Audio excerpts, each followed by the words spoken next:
Hi, I'm Mark Scherer. I'm the CEO and founder of Encompass Life and the host of the Encompassing Life podcast. And today we have Joy Fletcher, which is a really, and Joy has a really beautiful story. And she's with Agile for Life Fitness. And she's out in Oregon. And what city are you in, Joy? McMinnville. And about where is One, that? Close to Seattle? I mean, it's Washington. no, yeah, Portland. it's about an hour south of Portland.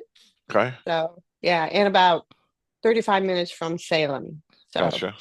yeah. And, and Joy has has been a power lifter. Mhm. And she started how many years ago? When I was 25, so that was back in 1980. Okay. So it's been a little while. Yeah. Been a little while. And wasn't a lot of women power lifters at the time. No, there was not. In fact, I was in the first group of women that got to do powerlifting as competition. So I was in that first group. That Wow. was pretty, yeah, it was pretty exciting. And what called you to powerlifting? I know it's kind of a weird story. Like I said, I've always been active. We grew up in a area, so there was nothing to do. So we always had to find stuff to do. So I was very, very active. And when I was about 25, I started taking self-defense classes, but the I was never strong. I was never going to be an elite athlete or anything. And when I started taking the defense classes, I really noticed it was like I felt like I had strength because I was like 5'4", 90 pounds. So it's definitely a 90-pound weakling, but I just couldn't get it out. There was no way. There's no, it's just like it was there, but I couldn't tap in on it. So it started frustrating me at that age. So one day I just walked into my YMCA. I was the only girl in the gym, and I started lifting weights. And this 6'4" guy walks up to me. And back then, bodybuilding was not really a big deal. So bodybuilders, if they were bodybuilding, kind of wanted to hide it. So they always wear these huge sweatshirts and these huge sweatpants, right, to kind of hide it. So all I knew is that there was this big guy approaching me, and he comes up and he goes, "May I ask what you're doing?" And I was, I knew I was in a spot that women weren't well received. So I was trying to be kind of like a little bit on the defensive side. And I was like, well, I'm bodybuilding, and he was like, well, I do that for real if you want me to show you how to do it. And I was like, oh, yeah, yeah, that would be good. So he took me into his fold, and so like from day one, he taught me how to do it the right way. And sure enough, I got stronger.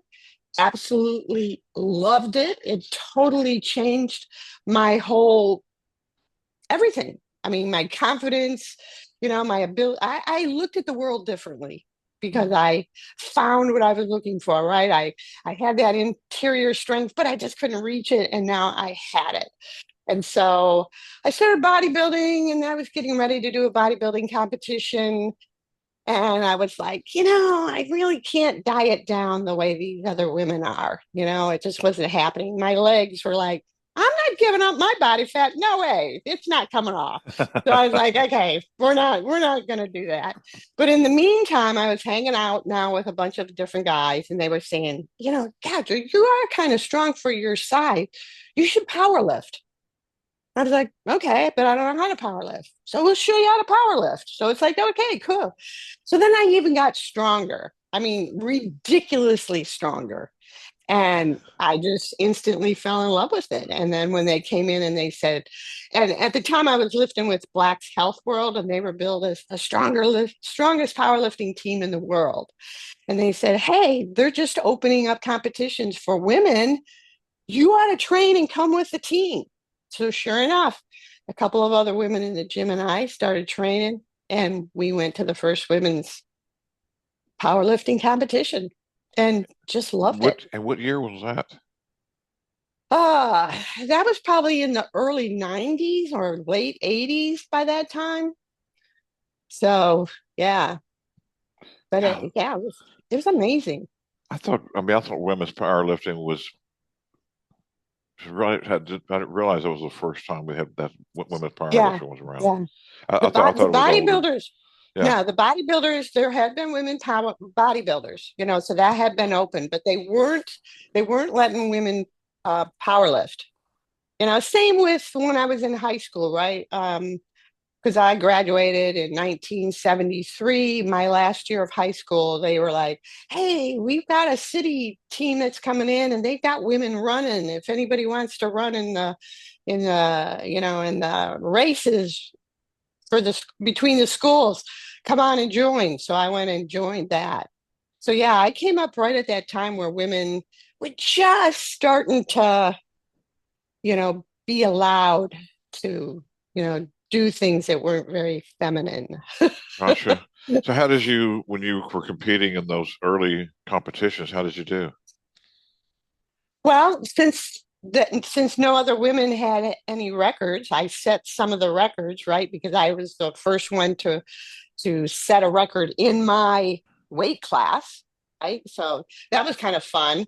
I mean, I did well. I could bench press my body weight, which was kind of cool. I almost deadlifted 400 pounds, so Wow. I was pretty psyched.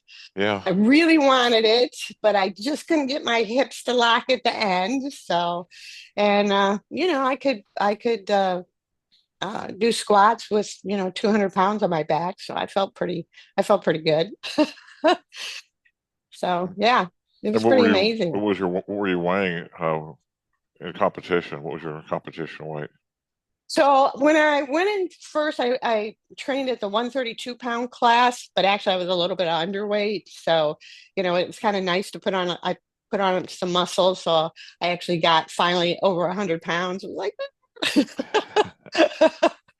um, and yeah, so it was kind of fun. It was kind of fun. So I did Awesome. that for a couple years. Yep. So let me ask you a controversial question. Okay. All right. What do you think about the movement where biological males can compete in women's sports? That's it's it's just like in any of the sports that I've ever done. Like when I first started in powerlifting, women just entered, right? I within 3 years, women were already starting to do steroids to get stronger. Hmm. I mean, it was like that fast, right? Guys have always been doing it. Women just, we hopped in and then they started doing it.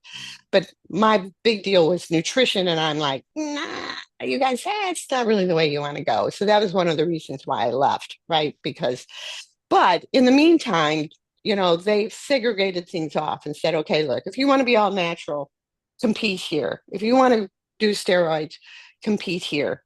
So I don't have any problem with people competing because I think that's a good thing for people. It has, I don't know, it connects us. It gives us a purpose. But I think to make all things even, right, that we should have different avenues, Hmm. right? So should we take biologically altered people and put them in with people who have not? Probably in the beginning, that's going to happen and people are going to have a fit. But I think eventually, if that's going to be a thing, then we should allow that to be segregated off. Right. And again, I keep agree. everybody on the same level. I So agree. I don't think that it's a bad thing, but I I'm think not we should, yeah, keep it open and keep it fair, right, right. just to Yeah, keep it I agree. fair. The competition is great, but having somebody who, like the swimmer who broke the record by 7 seconds, who was a Yeah. mediocre male swimmer, right? Yeah. And Yeah. then there's an MMA guy or girl, whatever, who way stronger, way different body, Mhm. way different bone Mhm. mass. Hit a girl in the face, broke like 7 bones in her face or something like that. I mean, just Yeah. it's no. Yeah. I agree. Find a competition is great. Find a place for the competition to occur in a level playing Yeah. field. Yeah. I mean, it's the same, we have the Special Olympics for the same reason, Right. right? I mean, Right. these people, and I think we should all be offered the chance to compete, but like I said, more of an even level. Yep. Because there's definitely, as a woman, I couldn't have power lifted with a male in a male, in the No. same classes. A No. 132-pound guy is way stronger than a 132-pound woman, Right. but for me to compete with other women, was very acceptable, Yep. Yeah, for men to, you're benching your body weight. They're benching more than double theirs. oh yeah, oh yeah, exactly Easily. right. Yep. Yeah, yeah. Because women typically we are weak in the upper body. So we're never going to have that kind of upper body strength, Yep. you know? And the ones that do usually end up being swimmers because they've got a little bit of different genetic makeup, broader shoulders and stuff. And so and if you pick the sport that goes with your body type, then you usually do pretty well. Yep. So started competing back in the 80s and 90s. Mhm. And how long did you compete? I actually stayed into it for about 10 years. And Gotcha. then, like I said, it's just starting. Like I said, I didn't want to, there was no way I was going to do steroids. So it was like, nah, I'm out of it. And there wasn't enough women competing for us to have a natural and for steroid use. So Gotcha. So, and now you've turned what you did basically into a career. I have, And so tell I me have. how you transitioned and what you're doing in your career now. So the transition for this immediate career, the transition was kind of a fluke. Because I lived on the East Coast. And then my partner of many years was moving to the West Coast. So I was like, okay, so I'm going to have to get a new job. What do I want to do? What's the one thing I love doing the most of my entire life? And it was like, training people. Hmm. Because I started personal training before you had to have any kind of certification, right? Because people would see me and go, hey, can you help me get stronger? It's like, yeah, I can do that. So I had dabbled in some gyms and all that kind of stuff before, but then, I went and got my nutrition degree. And so then I worked in, cardiac rehab and I worked in weight loss clinics and, some weight management clinics and stuff. So then when I wanted to transition, I was like, I should go and get a personal training certification and just go back to personal training. So Hmm. that's what I did. So when I moved to the West Coast, that's what I ended up doing was doing some personal training. Well, then I got to a point, it's like, maybe I should retire. And my partner and I had done a trip from California up to Washington because all my members were like, you really need to see the Oregon coast. It's beautiful. So we drove it and we looked around in Oregon a little bit and was like, I could probably live here. I really like this. So we got to a point we were like, hey, let's see if we can just buy like a house or something. And then, we'll kind of vacation there and all this other stuff. So we found a house, we bought it. And then my partner's boss said, I heard you bought a place in Oregon. How about if you guys, if you want to move up there, that would be kind of nice because we don't have anybody in that area. So we're like, oh, okay, cool. We get to move earlier, right? So I'm like, okay, it's about time for me to retire. Well, that was December of 2019. In March of 2020, of course, Hmm. COVID struck, and every gym on the West Coast was shut down, just shut down. And I had already been working with all of these clients, and I was like, oh my gosh, where are they going to go? What are they going to do? And I'm like, I know people train online. I'm going to send out emails and say, hey, you guys, if you want, I'll start training this online because we don't know how long we have to shelter at home. So let's try that. So I did it, and I had 30 people jump in and say, yeah, let's do this. So I have all these older people who don't know how to do anything with Zoom or even barely know how to use their computer, but they're all like, yeah, we're dedicated enough that we're going to try this. And so that's what we did for a few years. And they were like, hey, we want to pay you. You're putting in your time. You're putting in your expertise. We want to pay you. And I'm like, okay, I'll set it up as If a you membership then. if you insist. I know. So that's how Agile for Life came about. Mm. Was and I've got a number of members that are still with me. And You know. are you actively soliciting new? Oh yeah. Oh yeah. I'm, And you know, who's your perfect client? my perfect client is anyone from 60 on up Wow. who just goes, I should be stronger, or I want to keep doing this. I want to keep, living a full and active life. I'm not ready to give up yet. And bring me your aches, your pains, bring me your bad posture, bring me your fears, because we're going to get rid of all those. Awesome.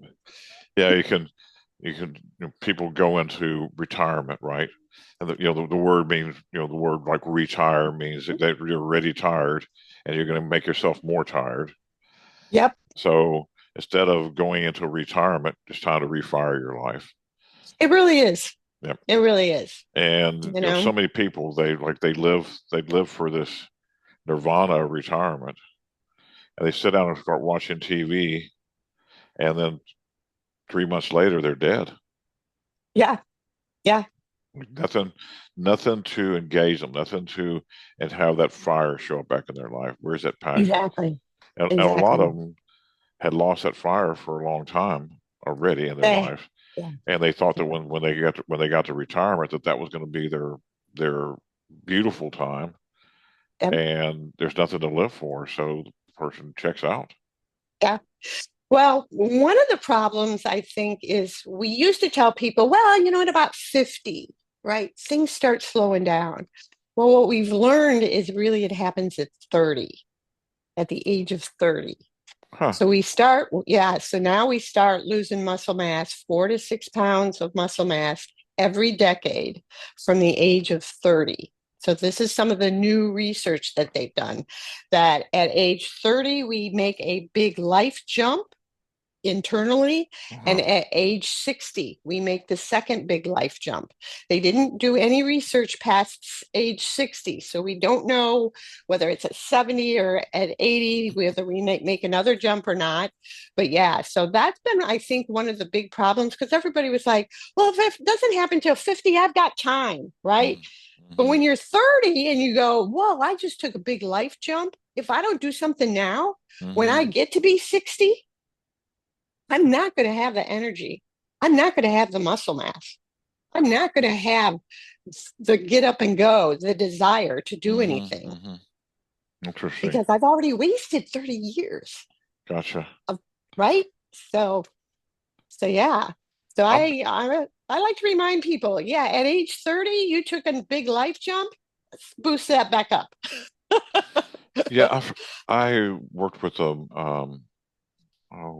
a brain specialist, Hmm. and he was talking about how there's about from the age of 30 to 40, everything starts to degrade.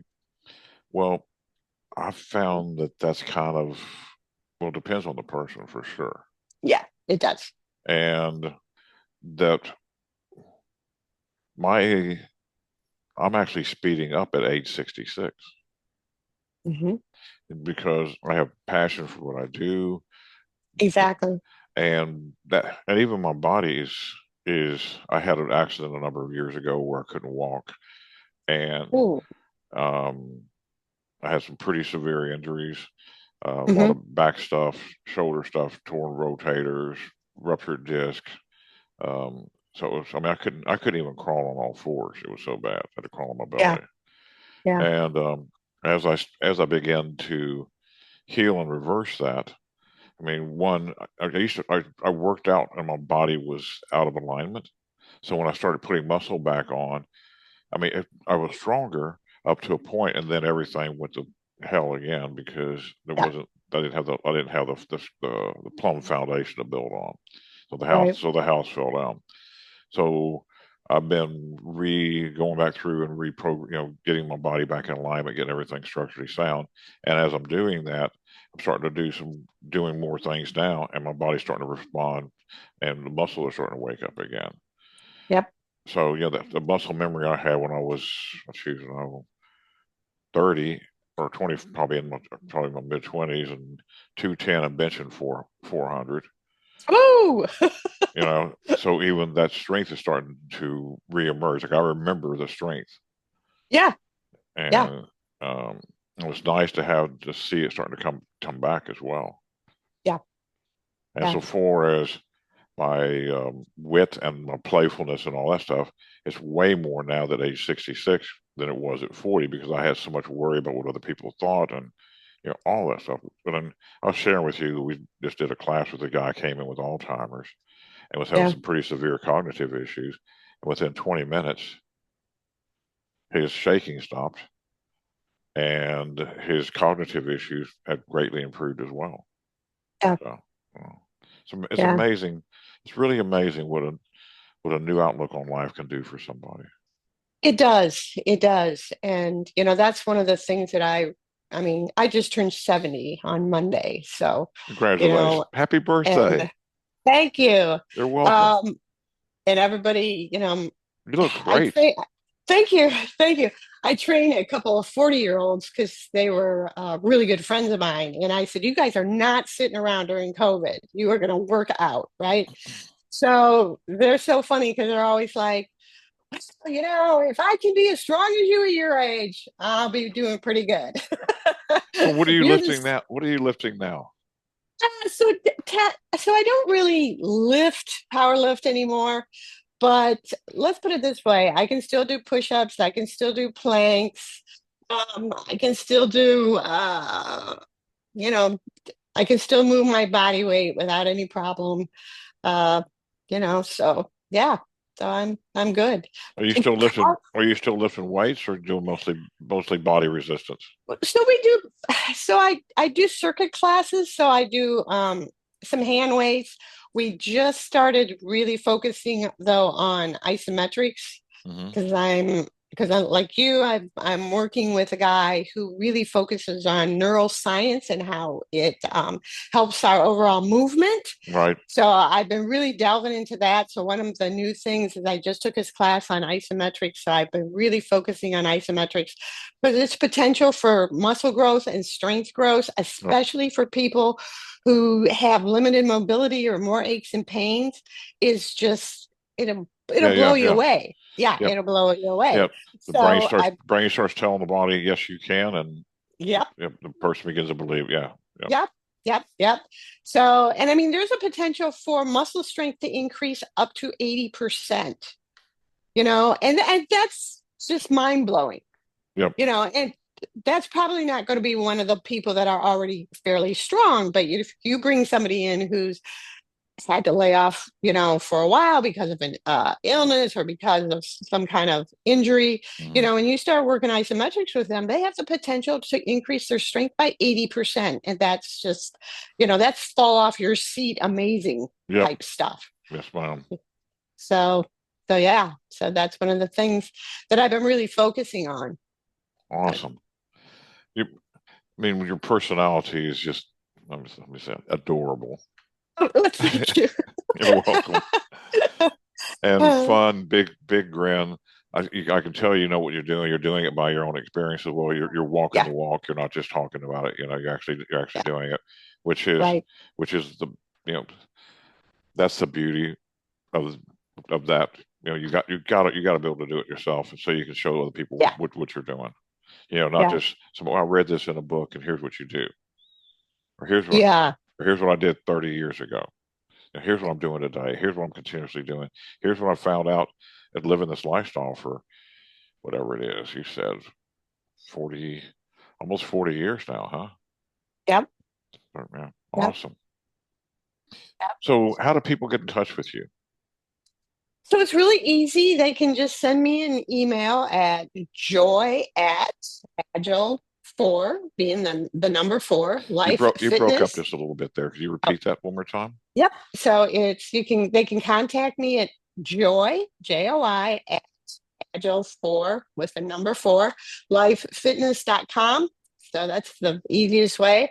I also have a website where they can, contact me at agileforlife.com, right? So a website. So either one of those places, but Agile, it's Agile with a 4. with And a 4. is there a dash in there too? Nope, it's just all one word. Okay. If they go on the internet, it's just, all lumped together. Okay. Agile for Yeah. Life with the number 4 in there, the numeric number Mm-hmm. 4. Yep. So Yep. and Lifefitness.com. you can tell Joy enjoys what she does. She was she was actually, somebody when somebody does what they do for free, you can tell they love it. So she was actually doing it for free, and then I was. people insist they pay her for it. Yeah. So Yeah, and the thing of it is I always felt like when I was training people or helping people to get stronger, I always had this feeling that because when I was learning how to work out, right, all of these guys gave me their expertise for free. yeah. They helped me, they nurtured me. So I've always had this feeling like I needed to pay it forward. Said Mm-hmm. that was part of why I was here. Mm-hmm. That this was like a path that was set out for me, and it's like, okay, it's yours. Do what you can do with it. So, I've always had that feeling. So I've always been kind of hesitant to, to have people pay me, but and I shouldn't say this, but there's a lot of people that under their different circumstances go on, and I, make it so that if they really want to do this, Mm-hmm. I let them do it, and we figure out a way to make it work for them. Yeah. You know, No, I do too, but they gotta if but they somebody gotta want it. yeah, if somebody's doing it that way, they better be pulling the information. No working with you for discounts and then arguing. You got to be in the game playing full on. Yep, yep, Just awesome. Well, yep. Joy, I a pleasure having you on, and I have a parting question. Okay. And my parting question is, what do you love about life? Gosh, there's so many things. I don't know where to start. First of all, the one thing that I can tell you this, the top of my list is at 70 years old, I still have my father and my dad and I train together every Tuesday and Thursday morning over Zoom, and he's 97 years old. What? And yes, yes, and that for me is just So it's how just special? amazing, How special isn't that it? you yeah, and that you have that relationship with him, Yep. that common thread. Yep. So my dad and I work out every Tuesday and Thursday morning. And believe me, I am not easy on him. But I'm sure you know how many podcasts I've done. I'm still in my infant stage, probably 40 or so. However, that's the first one I've had that said I work out with my 97-year-old dad two days a week. That I have that relationship with him. So you're in a category by yourself so far, just like when you started weightlifting. I've always been kind of what is it, a round peg trying to get into a square hole or whatever that is. You know, That's kind of me. yeah, it sounds like you're kind of the person who puts their flag in the ground. Goes, here's who I am. Who's going to come around me? Yep. Yep. Beautiful. Joy, thank you so much for being on the show, and I look forward to getting to know you better as well. All right. Well, thank you so much, Mark. And I tell you what, everything that you do is great. So keep doing what you're doing. Thank you, ma'am. See you soon, Joy. Blessings. All right. Thank you. You're welcome. Bye.